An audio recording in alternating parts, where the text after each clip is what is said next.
کہ اللہ تعالیٰ قدرت تو رکھتا ہے جھوٹ بولنے پر لیکن بولتا نہیں ہے، یہ بھی کلمہ کفر ہو جائے گا۔ اللہ تعالیٰ تو قدرت تو رکھتا ہے اس بات کے اوپر کہ وہ بیوی اختیار کرے لیکن کرتا نہیں ہے، لم یلد ولم یولد، تو یہ اللہ کی قدرت میں بھی نہیں داخل کرنا، اس کے لیے کہتے ہیں محال۔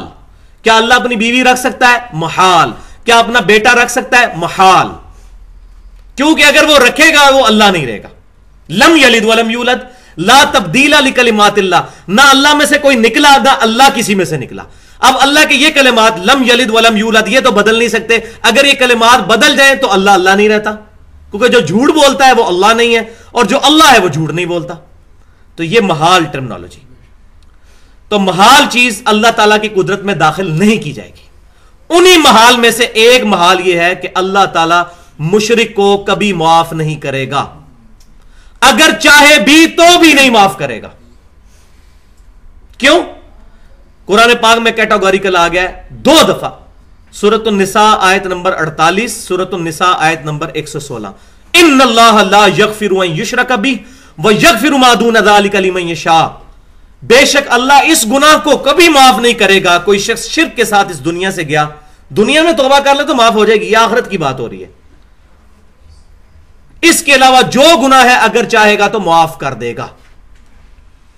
پھر سورۃ المائدہ کے اندر آیت نمبر 72 میں انہ من یشرک باللہ فقد حرم اللہ علیہ الجنہ ومأواہ النار وما للظالمین من انصار، بے شک جو کوئی اللہ کے ساتھ شرک کرے گا اللہ نے ایسے شخص پر جنت حرام کر دی ہے، اس کا ٹھکانہ وہاں پر دوزخ آگ ہوگی اور وہاں اس کا کوئی مددگار نہیں ہوگا، حتیٰ کہ سید الاولین والآخرین شفیع المذنبین رحمت للعالمین سیدنا و مولانا امام اعظم محمد رسول اللہ صلی اللہ علیہ وسلم کی صحیح بخاری اور مسلم کی متفق علیہ حدیث ہے، صحیح بخاری کتاب الدعوات چیپٹر، صحیح مسلم کتاب الایمان چیپٹر میں، کہ اللہ تعالیٰ نے ہر نبی کو ایک دعا دی تھی، اس نبی نے وہ دعا دنیا میں ہی کر لی مقبول دعا، اور میں نے اپنی دعا اپنی امت کے لیے سنبھال کے رکھ لی ہے قیامت کے دن کے لیے۔ میری دعا سے میرے ہر امتی کو نفع پہنچے گا سوائے اس شخص کے جس نے اللہ کے ساتھ کسی قسم کا شرک کیا ہو۔ یہ بہت سینسٹیو ایشو ہے، شرک معاف نہیں ہوگا۔ ہاں شرک دنیا میں کوئی توبہ کر لے تو سورۃ الفرقان کا آخری رکوع ہے، جو کوئی دنیا میں شرک سے توبہ کر لے ہم اس کے گناہوں کو بھی نیکیوں سے بدل دیں گے۔ سبحان اللہ، یہ بہت بڑی بشارت ہے، گناہوں کو بھی نیکیوں سے بدل دیں گے۔ تو اگر کسی شخص کی زندگی پہلے شرک کے اندر گزری، اس نے توبہ کی تو اللہ تعالیٰ اس کے گناہوں کو بھی نیکیوں سے بدل دے گا، اس دنیا میں شرک بھی معاف ہو جائے گا۔ تو یہ تو تھا محال۔ اسی طریقے سے اگر کوئی شخص یہ کہے کہ اللہ تعالیٰ چاہے تو عیسیٰ بن مریم کو معاذ اللہ استغفر اللہ دوزخ میں ڈال دے، یا موسیٰ علیہ السلام کو دوزخ میں ڈال دے اور فرعون کو جنت میں بھیج دے، اللہ تعالیٰ اس پر قادر ہے، تو ہم کہیں گے یہ محال ہے۔ اگر اللہ ایسا کرتا ہے تو اللہ نہیں رہتا، تو یہ بات یاد رکھیں۔ تو توحید کی آڑ میں توہین نہیں ہونی چاہیے۔ ایک بہت بڑے عالم ہیں، میں ان کا نام نہیں لیتا، ان کی کافی سیڈیز چلتی ہیں پوری دنیا کے اندر، سعودی عرب سے وہ کرتے ہیں لیکچر اردو زبان میں، تو انہوں نے بھی ایک دفعہ توحید کے نشے میں جوش میں آتے ہوئے کہہ دیا اللہ تعالیٰ اس چیز کا ارادہ فرمائے کہ عیسیٰ علیہ السلام اور ان کی والدہ اور پوری انسانیت کو دوزخ میں پھینک دے۔ تو یہ قرآن کی آیت نہیں ہے، قرآن کی آیت سورۃ المائدہ کی 17 نمبر آیت ہے، اللہ تعالیٰ اس چیز کا ارادہ فرمائے عیسیٰ بن مریم اس کی ماں اور سب لوگوں کو موت دے دے، تو موت تو آنی ہے سب کو۔ یہ عیسائیوں کو اللہ نے ایڈریس کیا ہے کہ اللہ کو موت نہیں آتی ہے، جو مخلوق ہے اس کو موت آئے گی، تو انہوں نے اس پہ کہہ دیا کہ اللہ چاہے تو دوزخ میں پھینک دے، تو یہ کلمہ کفر ہے۔ پھر میں نے پوائنٹ آؤٹ کیا، الحمدللہ ان کا سعودی عرب سے فون آیا، انہوں نے کہا کہ میں اس سے اعلانیہ توبہ کرتا ہوں اپنی اس بات سے۔ تو بڑی احتیاط کرنی چاہیے گفتگو کرتے ہوئے، توحید بیان کرتے ہوئے انبیاء کی توہین بیان نہیں ہونی چاہیے علیہ السلام، ٹھیک ہے، اپنے اس لمٹ کے اندر رہنا چاہیے، کسی بھی چیز میں غلو یا ایگزیجریشن نہیں کرنی چاہیے۔ تو یہ محال ہو گیا۔ دوسری چیز میں نے بتائی تھی مقدور۔ مقدور وہ چیزیں جو اللہ کی قدرت میں داخل ہیں، چاہے اللہ نے کی ہوں یا نہ کی ہوں۔ مثال کے طور پر اگر کوئی شخص یہ کہے کیا اللہ تعالیٰ اس بات پر قادر ہے کہ ایسی سیڑھی بنا دے کہ ہم زمین سے آسمان تک اس سیڑھی کے ذریعے چڑھ جائیں؟ بنا سکتا ہے، اگرچہ بنائی اس نے کوئی نہیں ابھی تک، لیکن یہ قدرت میں داخل ہے۔ اللہ تعالیٰ چاہے تو اس ہمارے پورے ہال کو